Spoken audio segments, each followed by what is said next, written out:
Welcome to another edition of Living with Purpose. And today I have Joan Wang. She is the managing director for Delta Airlines representing the Pacific Northwest. She's had a long career in the aviation industry, but she is also an educationist. And she has her degree from Teachers College at Columbia University, and her first part of her career was in academia and education. So please join me in welcoming Joanne. Hello, Akhtar, and hello, listeners. I'm very honored to be part of your podcast. So talk a little bit about your journey. So you had this very interesting journey. Talk about your childhood, growing up. How did you go into education and then from education into the airline industry? So I often say that my story has been defined by movement and connection. I was born in Portugal to a diplomat's family, and from a very early stage or early age, the world became my classroom. My childhood unfolded across Spain, Taiwan, Swaziland, which is in Southern Africa. Today, actually, Swaziland is the former kingdom of Swaziland name. Today is the Kingdom of Eswatini.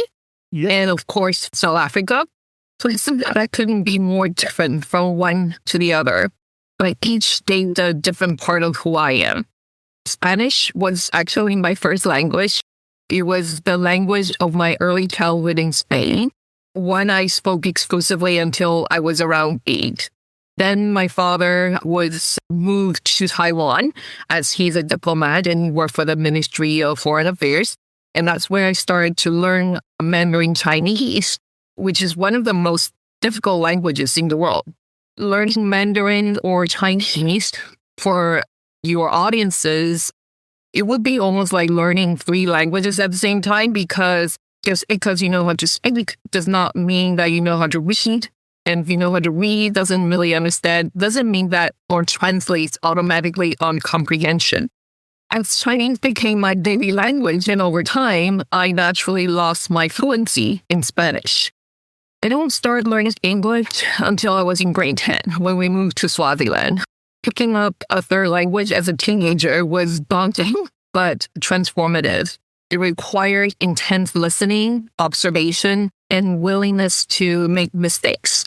This linguistic journey from Spanish to Chinese to English mirrored my broader experience of adapting across environments. It taught me flexibility, resilience, and how to find ways to connect with people when even you don't share a common language. So for high school, which I later moved on from grade 10 to the States, and I moved to Boston, it was first real experience of stability after a childhood of constant movement. That period helped me reflect on those earlier experiences and set me on the path toward psychology as well as education. Particularly growing up with all these changes, I often feel like, what does it mean? And I must not be the only person had similar experiences across variety of different education systems, and also interested in knowing that how this impacts how kids growing up, but as well as reflecting in what ways I can help and put myself to use, I would say, to society. After university, I actually worked in a psychiatric hospital in New York, which was intense and I would say profoundly formative. You see people at their most vulnerable, and you learn to listen in a way that goes far beyond words, which helped me and shaped me to pursue graduate studies at Columbia University's Teachers College in specializing specifically in, again, psychology, counseling psychology, and further in education. So my first career was in education, as I mentioned.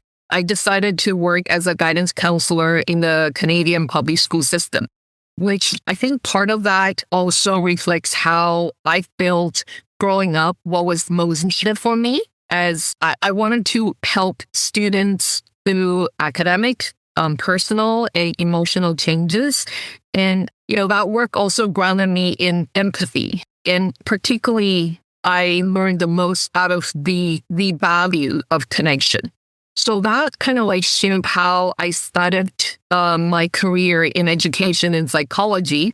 And there's always that big piece of, I would say, the symbiotic relationship I have growing up as someone where I see myself as a global citizen. Right. So you are in Canada doing this work. And then how does that transformation come into the airline business? How did that shift happen? So as I said, I always carry that strong global orientation with my background.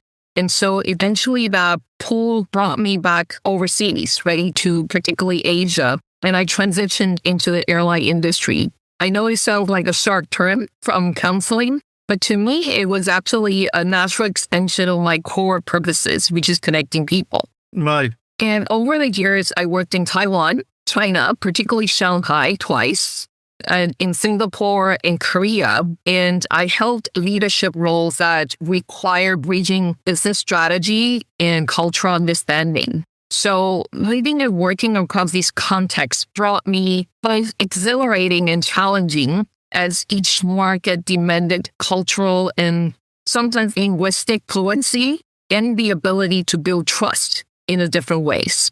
So that's kind of like how I started in the journey of, I would say the common denominator is finding what I love most, which is connecting people in various different types of settings.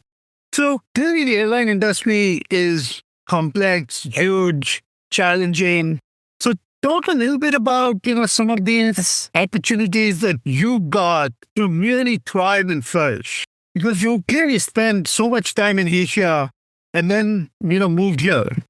Right. As you said, as I'm reflecting, today when I serve as the managing director for Delta Airlines in the Pacific Northwest, in many ways, this role really feels like culmination of my journey, professionally and personally.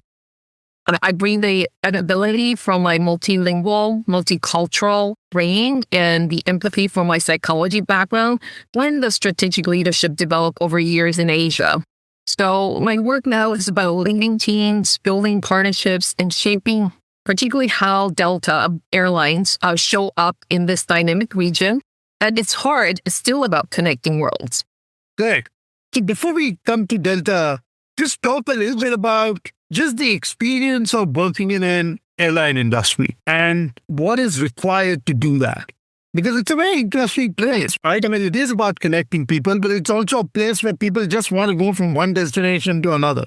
I think, when I look at that connecting, right, and whether it's across from education to psychiatric ward, right, or even be in a boardroom or making decisions for an airline, I think what is the most important thing is I ask myself, how do I build meaningful connections wherever, sometimes it's about purpose and overcoming adversity, which growing up, this is the transition forces that I am kind of being presented to, right? So for me, constant transition forces you to define your own anchor. So for me, finding anchor, it was what not set as a place, but a set of values, curiosity, empathy, and definitely adaptability, right? Yeah. Those values became the foundation of my purpose. And so, there'd be many moments of difficulty along the way, as you can imagine. Moving countries as a child meant endless goodbyes, right? Definitely transitioning to learn languages across where, learning from Spanish, where it was primarily used at home at the time and environment where I was, to learning Mandarin, which is completely a different and intimidating exercise. And finally, when I once grasped how to speak Mandarin, to completely starting a foreign country like Swaziland, let alone visiting in Africa, those experiences very intimidating. And so I often feel like I was playing catch up linguistically and of course culturally as well. So that kind of like transcended for me later on, where particularly like when I went from want to pursue education and psychology, and then of course from that point to the corporate world, I need to kind of also along the line define what is my professional identity as well. Sure. Yeah. So while growing up, were you a single child or you had siblings that you were connected with? So talk a little bit of that, because moving is always hard. Right. There are several people I've interviewed, they've all been, had parents that are moving constantly and they could never really establish roots. So I was not a single child, but I was the oldest of two. My brother and I actually are very different. We're vastly different in personality, as well as how we pursue in what I see from my background and upbringing presented to us. We take these values completely different. I see it as a gift. For him, he sees it mostly like adversity is like a being outsider, right? And try to constantly challenge. I take it as a different view. I take it as opportunities where, life is presented to me. And despite that you are an outsider, finding the way of these moments to find your purpose instead of being outsider, joining in and have that intentionally being inclusive of what you're given to really, I would say, think outside of the box and find the purpose of what I define in what I plan to do and how does that impact to others. So my brother and I are very, very different. I would say I'm the ultimate optimist, and often he's being described as, lots of worries, ifs and buts. And, I'm not putting him down, but I do feel like it helped me.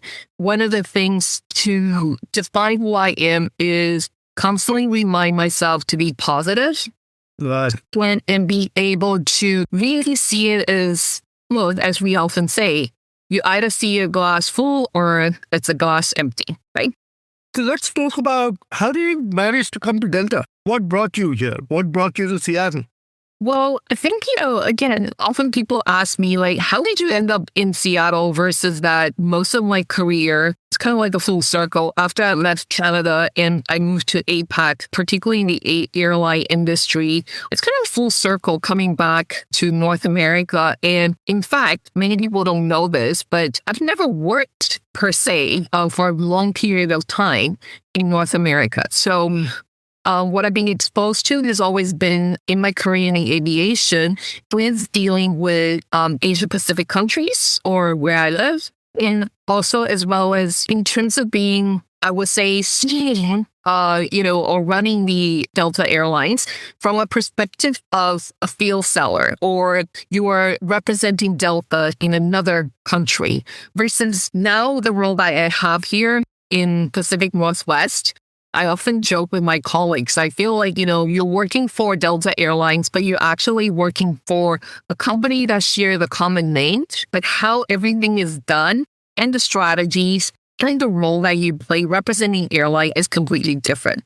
And this is no different than actually representing Delta here in the Pacific Northwest. Of course, Seattle being a very important coastal hub of ours, connecting the world, but as well as, how our airline is being perceived in the Pacific Northwest versus how the airline is actually had a very successful centennial year of being a global carrier. Right. So coming here, I would say it was a lot of components coming and aligned together. Post-COVID, when a lot of the things that obviously happened in terms of shifting in working and roles, that brought me back from Shanghai when I was director of Delta in Asia versus making that transition to coming here in Seattle, which, something where I see it as an opportunity rather than just a move where many perhaps will anticipate you're going to have a lot of changes and as well as a lot of adversity in the role. That was not something that entered my mind at all when this position became available. And I took it on as I feel like constantly in the role where I'm ready to take on that challenge to come into anything that's thrown at me at any time when, as long as I know that these are opportunities ahead and I define them as opportunities.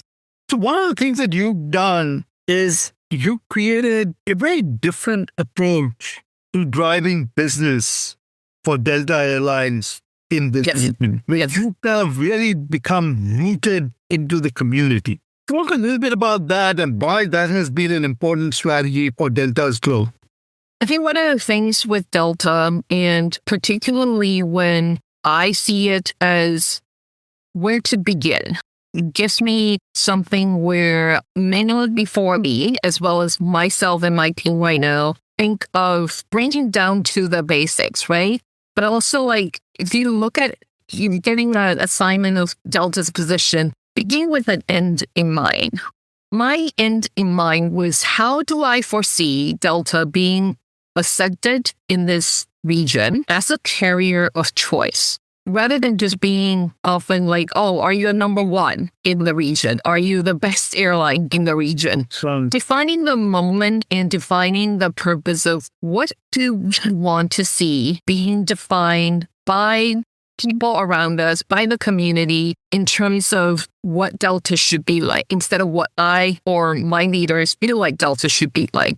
That was an important, I would say, concept as well as strategy, because listen to what others have to say about you really helps to shape where you need to plan to go. And so that was something, as you mentioned, a lot of my team and what we do, I would say in the last 4 years is, and particularly post-COVID, is reset and redefine from the community, from, I would say, organizations that are important in this community, get experts in the area of people living in this community to share what they think and how they think Delta should be in Seattle.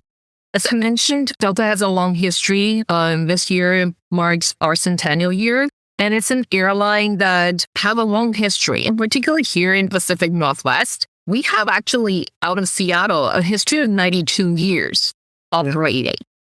What does that mean to the community, people that live here in Seattle, people that become transients to moving to Seattle as the world has evolved, particularly post-COVID? How do people define Seattle?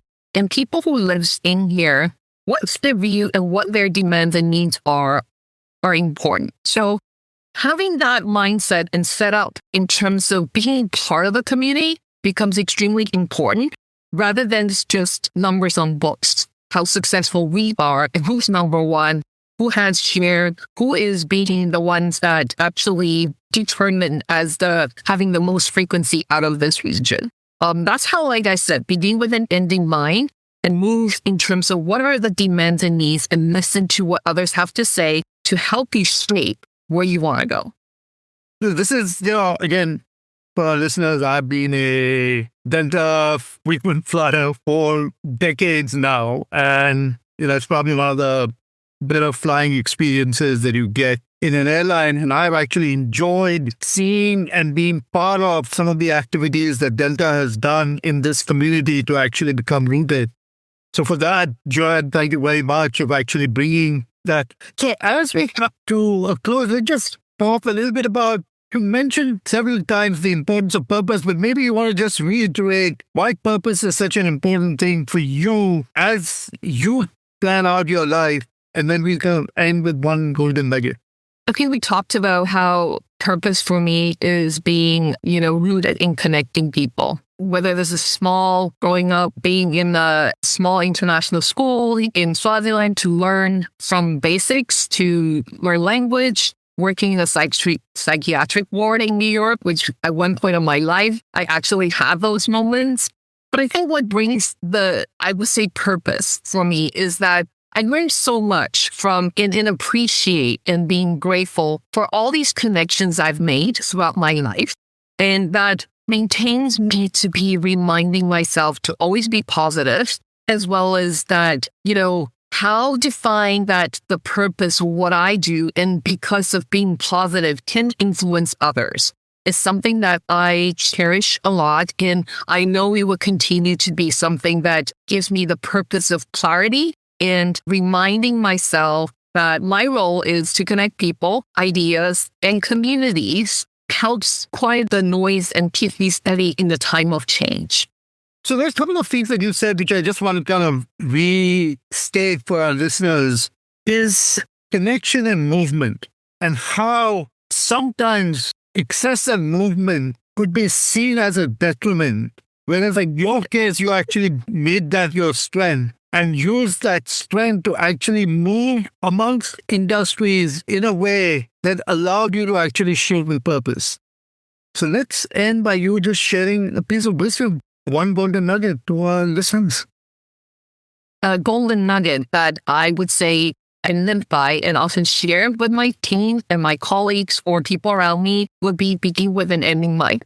So whether this is navigating move across continents, changing careers, leading a large initiative, clarity of purpose from the start shapes how you show up and make decisions along the way. So it doesn't mean that paths will be predictable, but my own certainty hasn't been. But knowing where you want to end up gives direction, especially in times of uncertainty. This is a great statement. And I tell my students, begin with where you want to end and start from there so that we can actually start then figuring out how best to get you to that place. So with that, Joan, thank you so very much for being on the podcast. To our listeners again, purpose is a renewable source of energy that continues to drive humanity forward. Find your purpose. Don't be afraid of movement. Find your connections. Show up with authenticity. Joan, thank you so very much. Thank you.